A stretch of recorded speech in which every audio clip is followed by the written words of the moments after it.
हिमाचल प्रदेश के धर्मशाला में जल शक्ति विभाग के पैरा वर्करों ने प्रेस वार्ता आयोजित कर अपनी लंबित मांगों को एक बार फिर सरकार के समक्ष प्रमुखता से उठाया। इस दौरान पैरा वर्कर्स ने कहा कि वे वर्षों से विभाग में अपनी सेवाएं दे रहे हैं, लेकिन आज भी उन्हें बेहद कम मानदेय पर कार्य करना पड़ रहा है। बढ़ती महंगाई के दौर में 6 से 7 हजार रुपए प्रति माह में परिवार का गुजारा करना लगभग असंभव हो गया है। उन्होंने सरकार से जल्द ठोस निर्णय लेकर उनकी समस्याओं का समाधान करने की मांग की है। प्रेस वार्ता के दौरान पैरा वर्कर्स ने कहा कि वे प्रदेश सरकार, उप मुख्यमंत्री और विधायक RS बाली का आभार व्यक्त करते हैं, क्योंकि विधानसभा सत्र के दौरान उनके समस्याओं को उनके द्वारा प्रमुखता से उठाया गया। उन्होंने कहा कि वर्षों से पैरा वर्कर अपनी मांगों को लेकर संघर्ष कर रहे हैं और पहली बार विधानसभा के भीतर उनकी आवाज प्रभावी ढंग से उठाई गई, जिससे उन्हें उम्मीद जगी है कि सरकार उनकी मांगों पर सकारात्मक निर्णय लेगी।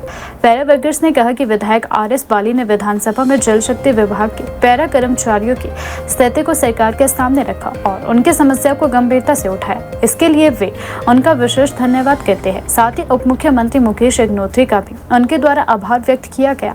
उन्होंने कहा कि उन्हें उम्मीद है कि सरकार संवेदनशीलता दिखाते हुए जल्द कोई सकारात्मक फैसला लेगी। उन्होंने कहा कि सरकार यदि उनके हित में निर्णय लेती है तो इससे हजारों परिवारों को राहत मिलेगी, जो वर्षों से आर्थिक कठिनाइयों का सामना कर रही है। प्रेस वार्ता के दौरान पैरा वर्कर्स ने कहा कि वे अपनी आर्थिक स्थिति का जिक्र कर रहे हैं कि वर्तमान समय में उन्हें मिलने वाला 6 से 7 हजार रुपए का मानदेय किसी भी परिवार के लिए पर्याप्त नहीं है। उनका कहना है कि आज महंगाई लगातार बढ़ रही है। रसोई गैस, खाद्य सामग्री, बच्चों की पढ़ाई, बिजली पानी के बिल, चिकित्सा खर्च और अन्य दैनिक जरूरतों का खर्च लगातार बढ़ रहा है। उन्होंने कहा कि इतने कम मानदेय में परिवार की बुनियादी जरूरतें पूरी करना मुश्किल हो गया है। कई पैरा वर्कर कर्ज लेकर अपने परिवार का पालन पोषण करने को मजबूर है, जबकि कुछ को अतिरिक्त रोजगार की तलाश करनी पड़ रही है। उनका कहना है कि जब स्थायी कर्मचारियों की तुलना में वे समान जिम्मेदारी निभाते हैं तो उन्हें सम्मानजनक वेतन और रोजगार सुरक्षा मिलनी चाहिए। पैरा ऑपरेटर, पैरा फीटर, कर्मचारी संघर्ष मोर्चा डिस्ट्रिक्ट सेक्रेटरी और हमारी जो प्रमुख मांगे हैं सर, वो सरकार से है और हमारा जो RS बाली जी का और उप मुख्यमंत्री मुकेश अग्निहोत्री जी का धन्यवाद करना हमारा मेन जो मुद्दा है सर, क्योंकि हमारा जो विधानसभा सत्र जो शीतकालीन सत्र धर्मशाला में चला, उसमें जो है RS बाली जी ने 68 विधायकों में जो है वो आज उठाई और हमारा मुद्दा जो है सरकार के समक्ष रखा। तो हम आपका भी दिल से धन्यवाद करते हैं सर, और RS बाली जी का और उप मुख्यमंत्री मुकेश अग्निहोत्री जी का, जिन्होंने हमारी मांगों को जो विधानसभा शीतकालीन सत्र में रखा और जोरों शोरों से रखा, जैसे ऐसे रखा कि सरकार को हमारी बातें जो है मानने पड़ गई और सरकार ने हमारी नोटिफिकेशन 8+2 की कर दी। परंतु अब हमारी सरकार से मांग है कि हमारी पॉलिसी को 6+2 की जाए, जिससे कि हमारी रोजी जो है रोटी चल सके, क्योंकि आजकल जमाने के हिसाब से आप खुद ही देख सकते हैं, सरकार को भी पता है और 6 या 7-8 हजार से कुछ भी नहीं होता।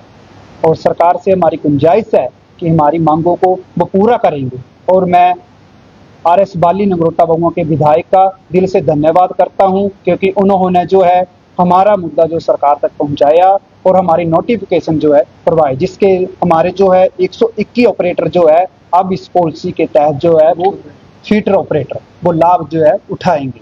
तो वो सभी जो हमने बाली साहब का धन्यवाद करते हैं, इसलिए हमने प्रेस कॉन्फ्रेंस जो रखी थी मांगी है सर।